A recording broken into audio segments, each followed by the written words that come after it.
E a gente segue falando sobre esse assunto. Temos mais um convidado aqui, que é o doutor Alexandre Rolo, está ao vivo com a gente. Obrigado, doutor. Boa noite. É o doutor Alberto que está com a gente. Boa Opa, noite. o Alexandre é o irmão dele, mas é o doutor Alberto que está aqui. Exatamente, não tem problema nenhum. Alberto Rolo. Boa noite, Vitor Brown. Alegria falar com você e com os amigos da Band News. Ô, alegria nossa. Doutor, explica pra gente o que acontece agora com essa mudança de relatoria. A investigação continua a partir de que ponto? Ou alguma das decisões do ministro Toffoli são anuladas? Algumas são anuladas? O que acontece nessa mudança de mãos, nessa passagem de bastão, doutor?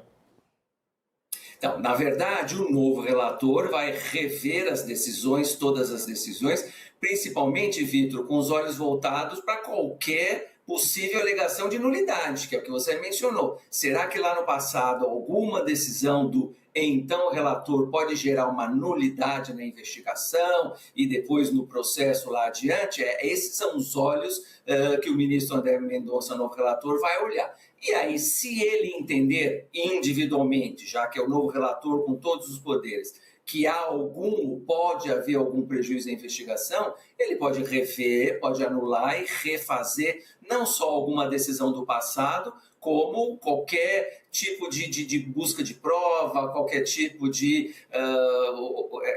reparo de busca de prova, de perícia, esse tipo de coisa, tudo ele pode fazer. Agora ele é novo relator, ou ele mantém dizendo, olha, não há nenhuma espécie de contaminação, nenhuma possível alegação de nulidade, tudo está conforme a Constituição, conforme a lei, e vamos seguir daqui para frente, e eu convalido as decisões anteriores. Porque agora ele vai poder olhar o processo mais de perto, né? Com mais atenção, porque antes estava na mão do Dias Toffoli, agora passa para ele, então agora que ele vai tomar pé, agora ele vai olhar com esses olhos, Vitor.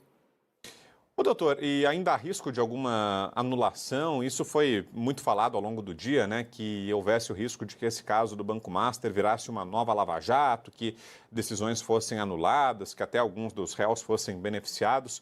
Esse risco ainda existe no momento, doutor?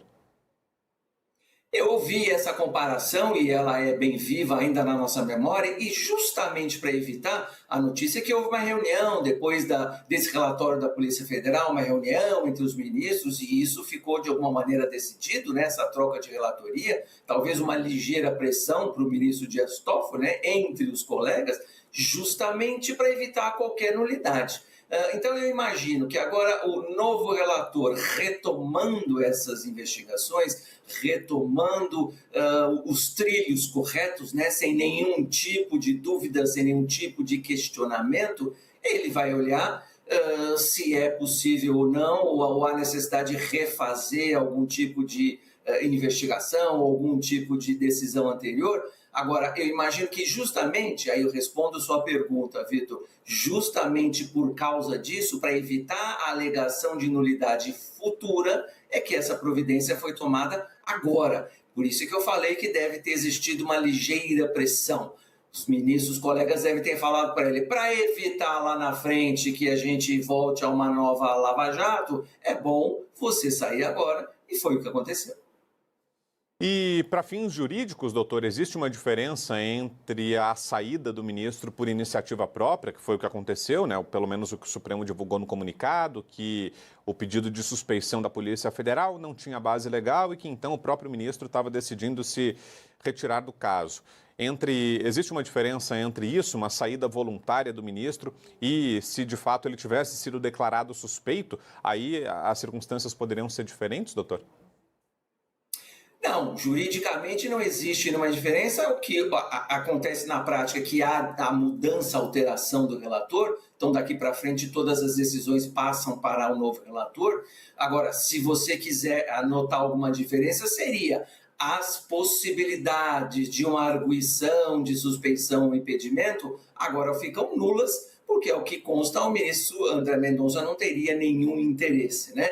Na verdade, isso começou já o ano passado, essas desconfianças, esses questionamentos, e eu acho que a gente já falou aqui, Vitor, que o próprio código, a própria lei já traz as hipóteses de impedimento e suspeição. Qualquer defesa que precisasse desconstruir o processo iria em cima da suspeição do ministro Dias Toffoli, que agora não tem mais. Então, essa troca a pedido do próprio ministro, e aí não importa se a Polícia Federal levantou a suspeição que seria usada por alguma, né, algum dos interessados, alguma das defesas ou não, pouco importa. Ele decidiu sair e o processo ou a investigação segue adiante. Ainda não estamos falando em processo. Agora, doutor, explica um pouco melhor para a gente a importância da figura do relator. O que é que faz, afinal de contas, o ministro relator? É ele quem vai julgar se essas pessoas são culpadas ou não? Ou isso fica para um momento mais adiante do processo? Enfim, qual que é a importância? O que faz o relator dentro de um caso como esse do Banco Master, que é tão complexo, né, que tem tantas camadas, que envolve vários órgãos, inclusive, né, não é uma apuração de um órgão só, tem várias operações intrincadas, operação, por exemplo, nos estados, como a gente teve aquela do Rio Previdência, do Fundo de Previdência, que colocou dinheiro no Master e que também se relaciona, então imagino que seja um trabalho bastante complexo. Detalha pra gente esse ponto, por favor, doutor, o que faz o relator? Então, na prática, Vitor, num órgão colegiado, lá são 11 juízes, 11 ministros, está faltando um, né? Mas na prática o relator é aquele que tem o primeiro e o principal contato com os autos. Aqui, agora ainda investigação, depois lá adiante processo.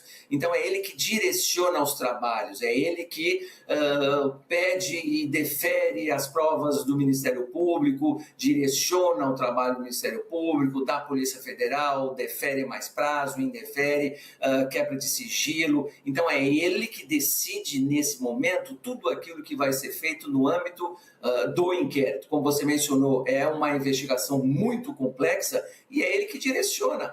Vamos naquele sentido que a Polícia Federal conseguiu amealhar aquelas provas, aqueles indícios. Vamos no outro sentido. Por isso é que esse inquérito, de alguma maneira, já está até fatiado, né? Então, é ele que direciona os trabalhos, é ele que defere ou indefere os pedidos do Ministério Público, da Polícia Federal, e aí, no final das investigações, ele é o primeiro a votar pelo recebimento ou não da denúncia. Se o Ministério Público oferecer a denúncia, ele é o primeiro a votar. Então, o voto dele vai ser sempre um norte, um rumo, e esse voto vai ser aderido ou não, 100% ou em parte, pelos outros juízes, pelos outros ministros, porque os outros ministros não vão ter o mesmo contato, o mesmo dia a dia com a investigação. Eles vão, lógico, têm acesso ao inquérito, têm acesso à investigação, mas principalmente vão nortear sua própria decisão no voto condutor, no voto do relator. Daí a importância do relator. Agora, o voto do relator é exatamente igual ao voto de todos os outros 10 ministros, ou por enquanto 9 ministros. Relator mais 9.